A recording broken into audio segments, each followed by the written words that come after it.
I think اتنا زیادہ مذہب کو لانا نہیں چاہیے سیاست میں، اور بہرحال آپ لاتے ہیں۔ اعتزاز حسن نے ایک کامنٹ کیا، پہلے میں اپنی بات ادھر سے شروع کرتا ہوں۔ انہوں نے کہا کہ بہت زیادہ اپنی تقریروں میں اب دین کا استعمال کرتے ہیں۔ دیکھیں، میں پہلے یہ واضح اس لیے کرنا چاہتا ہوں کہ اگر میرے میں اللہ ایمان نہ ڈالتا تو میں کبھی پولیٹکس میں نہ آتا، کیونکہ ایک آدمی جس کو اللہ سب کچھ دے بیٹھا تھا، جس کو پولیٹکس کچھ دے ہی نہیں سکتی تھی، شاید ہی کسی پاکستانی کو اللہ نے اتنی شہرت اور سب کچھ دیا، تو مجھے تو پولیٹکس سے پہلے مل چکی تھی۔ میں صرف پولیٹکس میں ایک وجہ سے آیا تھا کہ میرا دین ہی نہیں، جو بھی اللہ نے میں پیغمبر بھیجے، وہ ان کی جو بنیادی چیز کہ دنیا میں آنے کا مقصد کیا ہے، وہ تقریباً سارے بھی جتنے اللہ کے پیغمبر انہوں نے ایک ہی بات کی کہ جتنا اللہ آپ کو نوازتا ہے، جتنی آپ کو نعمتیں بخشتا ہے، اتنی آپ پہ ذمہ داری ڈال دیتا ہے کہ آپ ان نعمتوں سے اپنے ملک میں انسانیت کی کیسے خدمت کرتے ہیں۔ یہ سارے اللہ کے دینوں کی بنیادی میسج ہے۔ تو دو طرز ہے زندگی کے، ایک آپ اپنے لیے جیے اور آسان زندگی ہے وہ، اور میرے لیے بڑی آسان زندگی تھی، اور ایک دوسرا ہے کہ آپ ذمہ داری بحیثیت انسان اپنی ذمہ داری اٹھائیں اور کوشش کریں کہ اپنے معاشرے کے اندر لوگوں کی زندگی بہتر کریں۔ تو یہ دو مختلف، ایک مٹیریلسٹ وے آف لائف ہے اور دوسرا اسپریچول وے آف لائف ہے۔ تو میں تو اس لیے آیا تھا پولیٹکس میں، اور میں نے جب آیا تو اس سے کافی دیر پہلے اسٹڈی کیا کہ وہ جو ہمارے نبی صلی اللہ علیہ وسلم کا دور تھا مدینہ میں، تو وہ کیا چیزیں تھیں جو انہوں نے، وہ کیوں اللہ ہمیں کہتا ہے کہ اس نبی کے راستے پہ چلو، ان کی سنت پہ چلو، ان کی شریعہ پہ چلو، کیوں کہتا ہے اللہ؟ تو وہ میں نے آنے سے پہلے ہی اس نتیجے پہ پہنچ چکا تھا کہ اللہ ہماری بہتری کے لیے کہتا ہے۔ سارا جو قرآن میں اللہ کا جو اللہ کے جتنے بھی احکامات ہیں وہ ہماری بہتری کے لیے ہیں، کیونکہ اللہ تو بے نیاز ہے، اس کو تو خود کفیل ہے، اس کو تو ہم کوئی فائدہ نہیں اور نقصان پہنچا سکتے۔ تو ساری چیزیں قرآن کے اندر انسان کی بہتری کے لیے ہیں۔ آپ اس راستے پہ چلیں گے جو آپ نماز میں کہتے ہیں کہ اللہ ان کے راستے پہ چلا جن کو نعمتیں بخشی، ان کے نہیں جو دوسرے راستے پہ چلے گئے، وہ ہماری بہتری کے لیے ہے۔ اس لیے جو وہ مدینہ کی ریاست کے 3 اصول تھے وہ لے کے چلا تھا آج سے میں 26 سال پہلے۔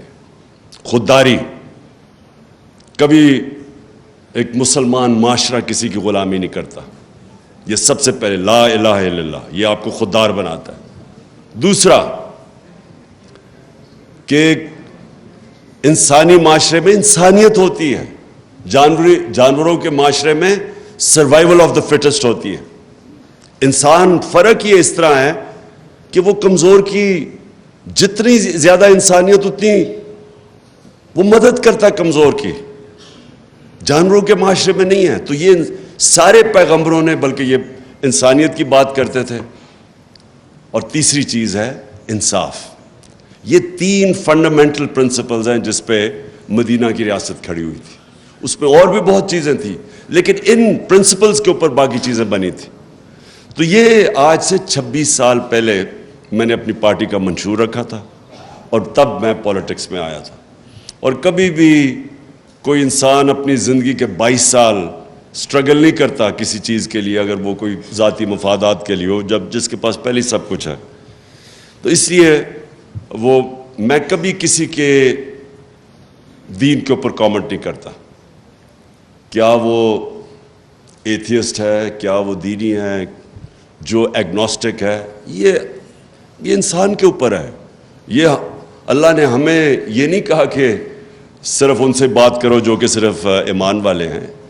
ہمارا تو اللہ کا ایک تحفہ ہے میرے نظر میں کہ جس کو ایمان دے دے وہ تو سب سے زیادہ اگر اللہ، میں اپنے بچوں کے لیے ہمیشہ دعا کرتا ہوں کہ ان کو اللہ ایمان دے، کیونکہ وہ سب سے بڑا اللہ کی بلیسنگ ہے، اس کا تحفہ ہے۔ اب میں آتا ہوں جی آج کا جو موضوع ہے، یہ کنیکٹڈ ہے ایکچولی میری جو 26 سال پہلے جس کی وجہ سے میں پولیٹکس میں نام رکھا تھا انصاف کی تحریک، کیونکہ میں اپنے تجربے سے، میں کوئی اسلام کا اسکالر نہیں تھا، میں نے تو صرف اپنی زندگی کا جو تجربہ تھا، جو ساری دنیا میں دیکھی، کانٹراسٹ دیکھتا تھا۔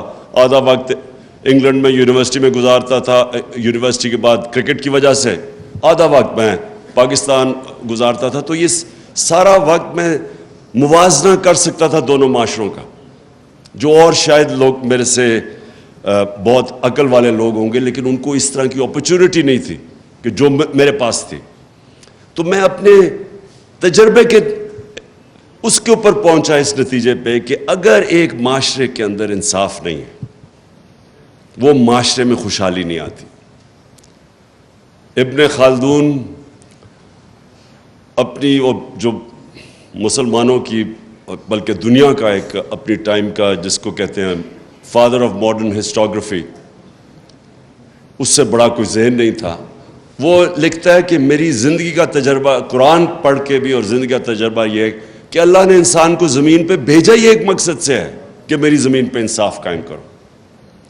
اور یہ جو ونسٹن چرچل کی جو بات کی جاتی ہے جب برطانیہ تباہ ہو رہا ہوتا ہے، تو وہ تب کہتا ہے، وہ پوچھتے ہیں جی ہم بچ جائیں گے، اس نے کہا کیا اگر آپ کی عدالتیں انصاف دے رہی ہیں تو آپ تباہ نہیں ہو سکتے۔ حضرت علی رضی اللہ تعالیٰ کہتے ہیں کفر کا نظام چل جائے گا لیکن ناانصافی کا نظام نہیں چل سکتا۔ تو یہ میں 26 سال پہلے اس تحریک انصاف کی تحریک کا نام رکھا تھا۔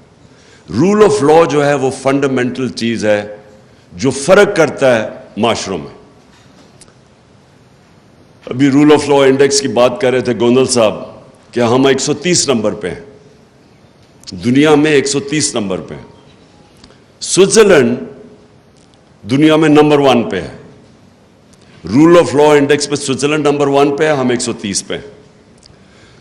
سوئٹزرلینڈ کے کیونکہ میں نے سوئٹزرلینڈ دیکھا ہوا ہے، اس کی صرف کمال ایک ہے کہ ان کے زبردست پہاڑ ہیں، پہاڑوں کے اوپر لوگ جاتے ہیں، ٹورزم ہوتی ہے، سردیوں میں اسکینگ ہوتی ہے۔ اور ہمارا جو پہاڑ ہیں دگنے ہیں سوئٹزرلینڈ سے، ہمارا ناردرن ایریا سوئٹزرلینڈ سے دگنا ہے۔ جو خوبصورتی ہے وہ سوئٹزرلینڈ سے کئی گنا زیادہ ہے، لیکن سوئٹزرلینڈ خوشحال ہے۔